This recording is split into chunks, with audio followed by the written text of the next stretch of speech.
If you've ever thought of quilting your own projects but just don't know where to start, I have the perfect first steps for you. I've put together a PDF guide. I call it 3 Steps Toward Freehand Freedom. These are the baby steps, but they can help you move past your overwhelm and show you that yes, indeed, freehand quilting can be learned. So if you'd like to snag this PDF, there's a link in the show notes, or if you're an Instagram user, just message me 3 steps. That's the number 3 STEPS, and I'll send you that link. Let today be the day you get started. I've taken my art background and learned how to graphically spread a design long and narrow, and that's a fun challenge.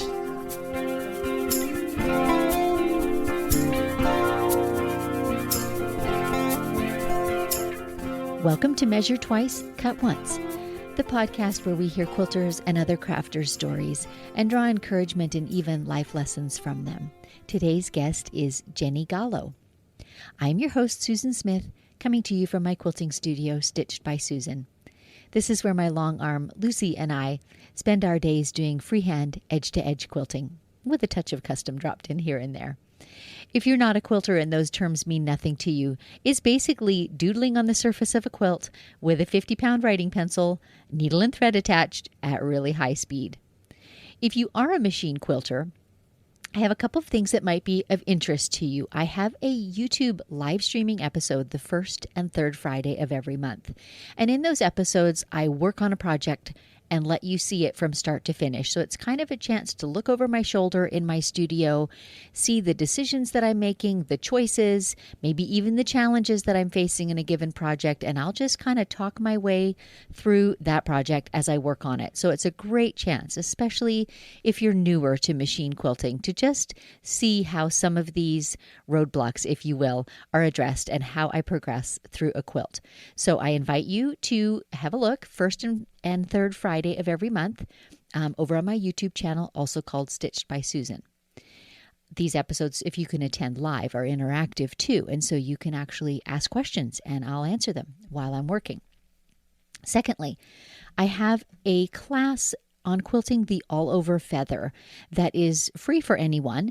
It does require registration so that you get access to the class. Quilted feathers are, they've always been eye-catching, from, the earliest hand-quilted ones to the more ornate and elaborate machine-quilted ones that we see in shows today. But in between there somewhere is the very graceful all-over feather that just covers a whole quilt top. So that's the topic of this class. And in it, I'll show you how to really achieve graceful and flowing feathers. They can be intimidating for machine quilters. So I'll start with the basic feather shape, talk about even coverage on the quilt, show you how to avoid awkward corners, even to customize little details of your quilted feather. So it's all there, and I will walk you through it and demo the quilting step by baby step. So if you wish to register for that, simply head to my website and a sign-up form will pop up. Or if you're an Instagram user, just DM me the word feather. Today's Pins and Needles is brought to you by The Will and Dave Show. Hi, I'm the Will half of The Will and Dave Show, a short little podcast that myself and the eponymous Dave like to record, talking about the things that really matter to us, whether that's social, political, or pop culture. Usually we don't see eye to eye, but more often than not, we can find some common ground in there somewhere. And now, back to Pins and Needles, with a quick tip for all you sharp quilters out there. My guest Jenny and I will talk today about some of the projects that she's created using keepsake or treasured linens. And a lot of us who come from crafting families do have these things like handkerchiefs or tablecloths or dresser scarves. And it's always, they get packed away in bins or in acid-free boxes, and we don't always remember what we have. So my tip today is a way to store a record or an inventory of those. Use Pinterest. So in Pinterest, you need an account, but it's free, but you can at any time create a board, kind of like a virtual bulletin board. And it can be secret if you want. It can be just for your own personal reference.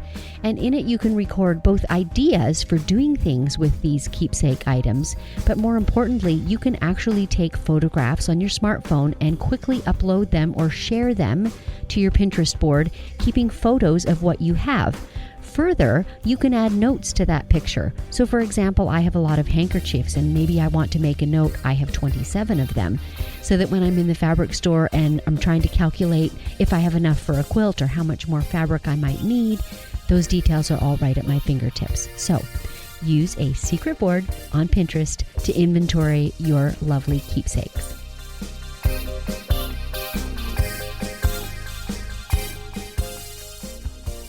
You know that I love my coffee.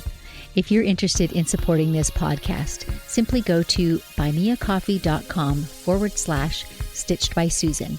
There, for the price of one yummy coffee, you're able to make a one-time contribution. Thank you so much for your support in this way. It really helps us to continually improve our equipment and thus the podcast that we bring to you. So maybe take a moment now to refill your cup as you settle back to enjoy today's interview.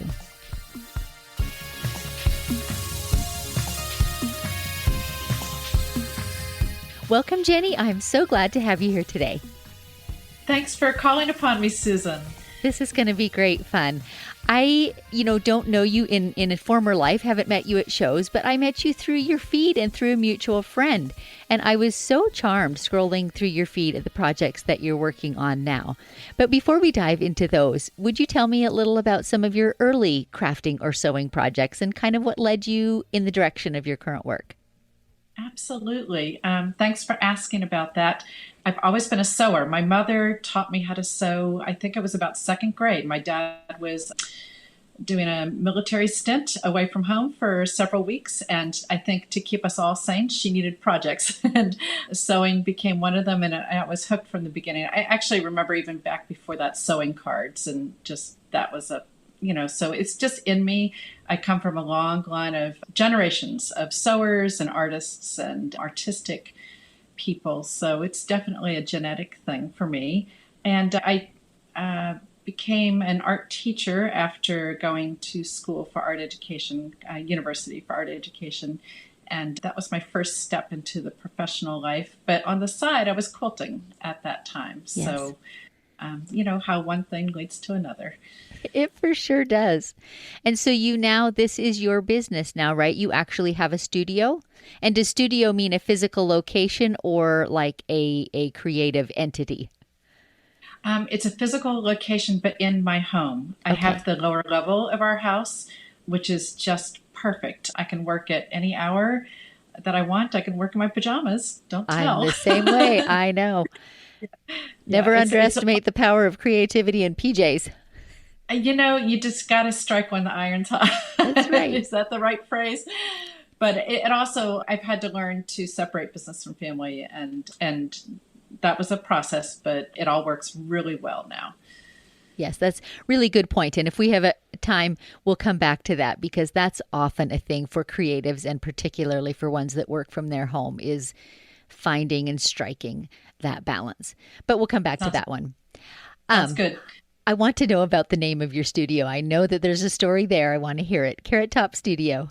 I love it. Absolutely. That's my business, Carrot Top Studio, and it's been in existence for almost 18 years now. I'm so thankful. As a child, I'm still a redhead, but as a child, my red hair was kind of fire engine, orangish red. I didn't hide in a crowd well, and because of that, had much teasing, schoolyard teasing, and that was not easy to take. But when the business was evolving, I knew that I needed a name that would allow for different types of products, because I know that life evolves and right. I evolve as a person, and I wasn't quite sure exactly which I would stick with or how it would grow. So Carrot Top Studio became the name. It's a name that people seem to be able to remember easily, especially right, because it doesn't get lost in a crowd. Yeah, there you go. I love that. Of it. I may have to use that. Do it. Yeah. So, again, one thing led to another, and I turned the ugliness of a childhood moment into a really happy thing. Good for you. That's great. Tell me some of maybe the evolutions that your business has taken. What are some of the types of projects that you've done over the years? Absolutely. The business started because of a volunteer opportunity. It's one of my very best stories.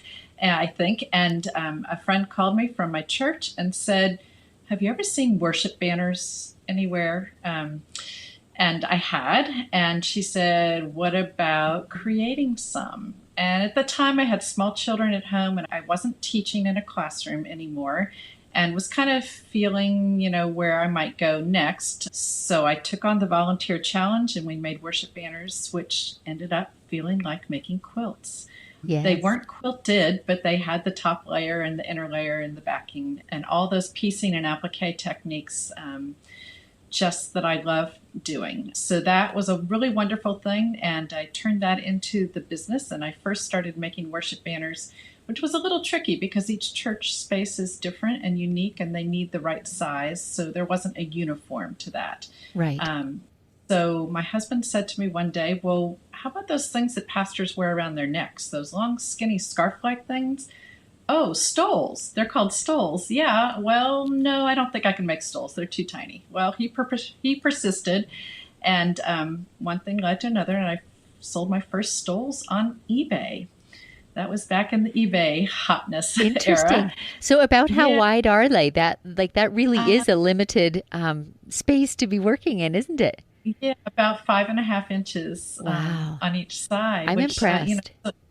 I've taken my art background and I learned how to graphically spread a design long and narrow, and that's a fun challenge. So the stole business grew. I'm so thankful for that. I have a website that has evolved over the years, and have added and toyed with other types of products, paintings, drawings, stationery, stickers. I'm always looking for what I can do new. I have maybe a limited attention span. The stoles are my anchor, and I'm constantly trying something else to see what might work. And that's a great thing. That's how creative opportunities arise. Absolutely. Absolutely. So on your website and on your Etsy shop, you do have a number of different mediums. Is that the right word? Types of artwork available. And some of them are kind of do-it-yourselfers. Tell us more about those. As in coloring and things like that is what I'm thinking Absolutely. of. I have several years ago, I had the opportunity to add an iPad to my life that I could draw on. I'm real interested in technology and trying to stay up on that. I think that's good for my brain as I age. And so learned how to draw digitally, and now offer some digital downloads. A couple of them are free, so people should check out the Carrot Top Studio website to get a taste of something that for sure. Maybe there are already people that color, but maybe they'd like to give that a go. I think coloring is therapeutic, and I'm all about mindful activities, and that maybe bides well with why I'm a quilter. Yes, so the digital drawing is something that's been added in the last several years, and those are worksheets, coloring pages, note cards that can all be downloaded from your home or your office. And even some of your original artwork you've made into prints, and I say that with kind of air quotes because it's available to download and to print at home, and I think that's an awesome way to be able to share your art with people. It's just, you just have to keep growing with the way the world is growing. I really believe in that. And I love original art, but I also think that people should easily be able to access art. And this is a way of the world today. And it's a wonderful gift that people can do that. I think you hit on a really important thing there. Original art is very, very wonderful, but not everyone has access in terms of place or space or time or money. And so to make it accessible to everyone is really admirable. I appreciate that. I'm glad you understand.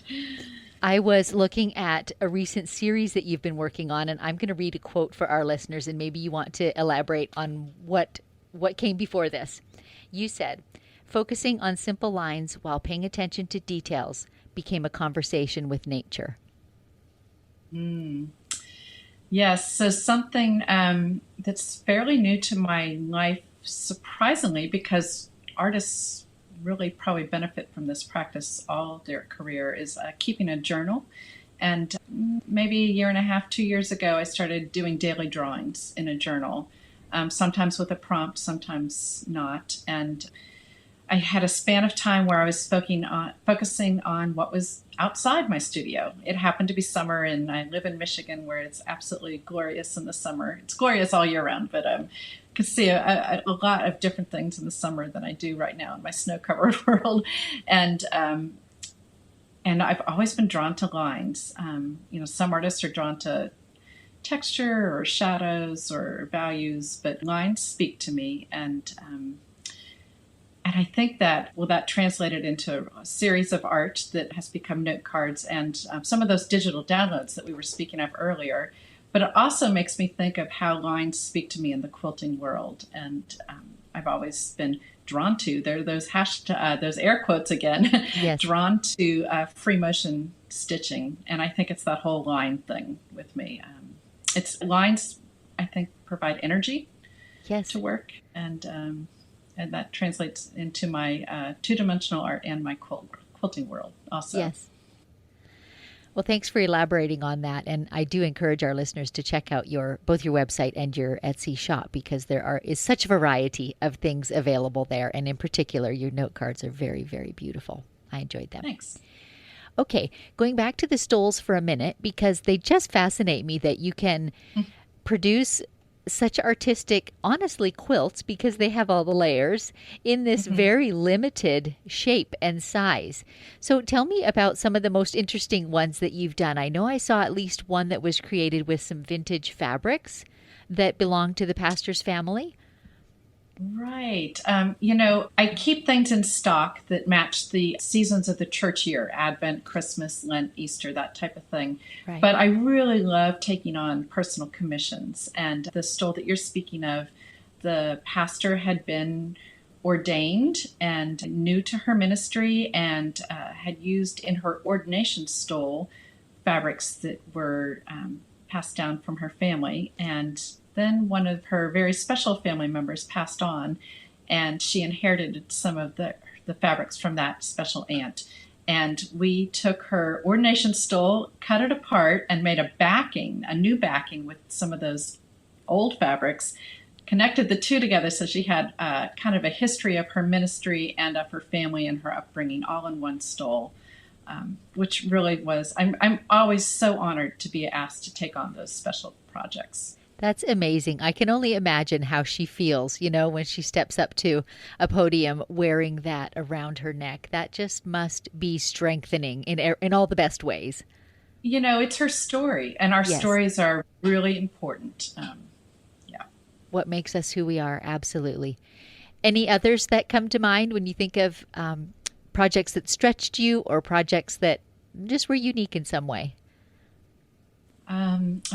One that stretched me was I have a pastor client who lives in way north Canada, and I know where that is.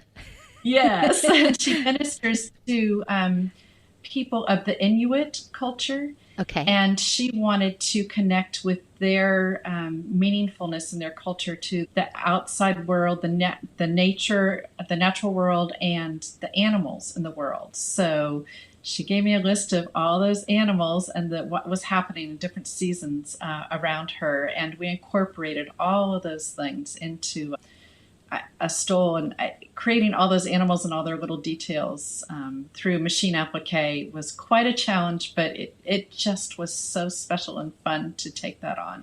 I like a challenge, I think. Did any leather or any fur make its way into that? Like, was it textural too, or was it more drawing style? A drawing style, and I think I painted on some fur details, but there was nothing that stuck out of the stole. And maybe that wouldn't have been appropriate, but it's an idea. Absolutely. I'm going to jot that one down. When we lived in northern Canada, our children, of course, had friends who did various northern things, and one was have a trap line.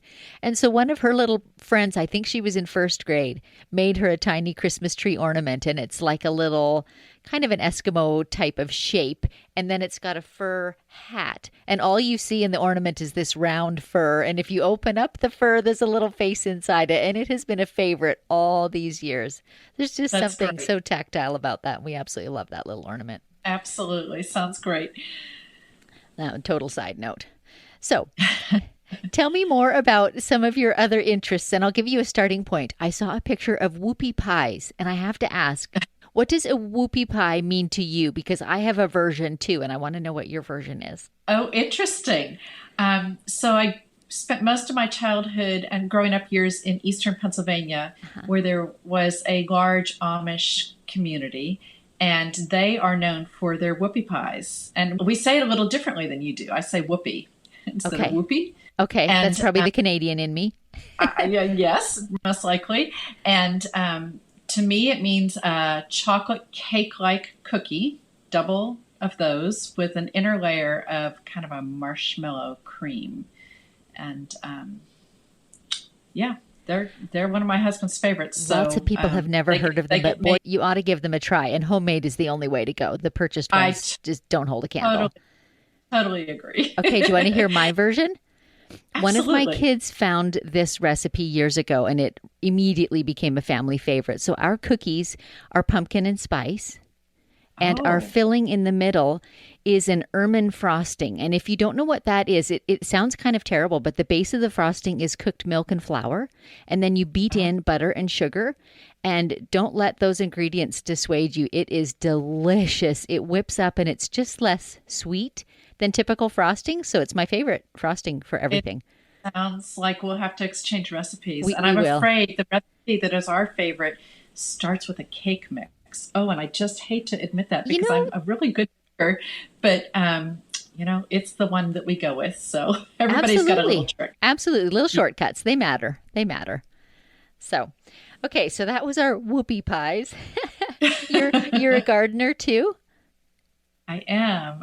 There's my hands just have to always be busy. And I think that's one of the reasons why I related to that nature line series of drawings and paintings that I did, is that the earth is really important to me, and taking care of the earth and sustaining ourselves the best we can through the things that we grow, whether they're beautiful flowers or the fresh garlic from the garden. And it is ever changing, but equally as creative as making a quilt or a stole, isn't it? I'm glad you understand.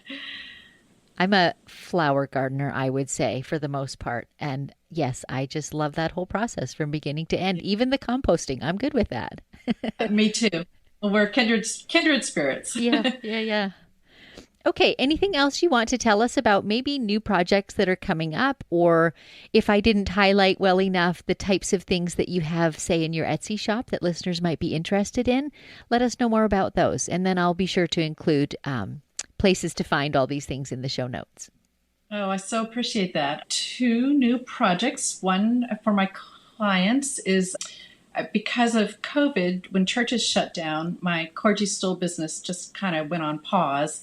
And I picked up a paintbrush after 30 years of not painting very much. So I'm in a space where I'm trying new painting techniques and trying to build my skills again. And I've got a new one in the works that's kind of mixed media. It's combining watercolors and acrylics, which is not typically done. And so that's my winter exploration. And I'm hoping that will evolve into a collection for the website. And personally, I've got a pineapple quilt started. I typically quilt piece something in January. There's something about the winter, that being inside, that provokes me to do that. And which that's kind of an interesting one, because my first quilts were log cabin quilts using the quilt in a day theory by Eleanor Burns. And yes. I think the pineapple quilt is kind of an extension of the log cabin. So that's a lot of fun, right? Mm-hmm. Awesome. So are you doing it scrappy, or do you have a specific color range, or what are you doing there? Scrappy, but with a blue and white theme. I'm using scraps from my stole making. Oh, really? Waste not, want not. So, absolutely. So I just save my scraps. I put them in buckets, sorted out by colors underneath my cutting table.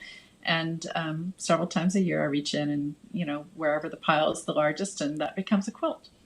And isn't that the most fun thing in a finished quilt, is to be able to point to the different fabrics and say, this was, in your case, such and such project for this person that I worked on. But for me, it's, this was my mom's apron.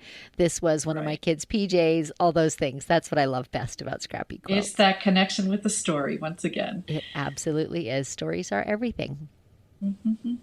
All right. Well, before we go, do you have a little nugget that you'd like to share with our listeners? Can be about a creative opportunity, can be a life lesson you've learned, whatever you'd like to share. It's so wonderful that you asked this at the end of each of your podcasts. I spent 6 years in a public school art classroom teaching, And my nugget at that point in life was when a child would get frustrated by a mistake they'd made on their paper, whatever they were creating, and ask for new paper, one out of frugality and one out of problem solving. My answer was always, or most often, well, what can you do with that? Right. There's got to be a solution. What can you turn it into? And I think that has extended into my business today. You often, as an artist, start out going one direction and the spirit leads you in another direction. And you sometimes have to step back and say, what can I do with that? And not just start over. That's beautiful. There you go. I love that. I love that. Well, thank you so very much for taking time to be with us today. I appreciate it. I really appreciate it too, Susan. Best to you. Thank you so much for tuning into the show. If you enjoyed this podcast, please consider leaving a review on Apple Podcast or the podcast app of your choice. It really helps other listeners to find the show so that they can enjoy these stories too. Plus, I would love to hear from listeners who'd like to nominate a crafter with a story to tell. If you know such a person, email me at info@stitchedbysusan.com, and don't forget to CC the nominee. So until next time, may your sorrows be patched and your joys be quilted.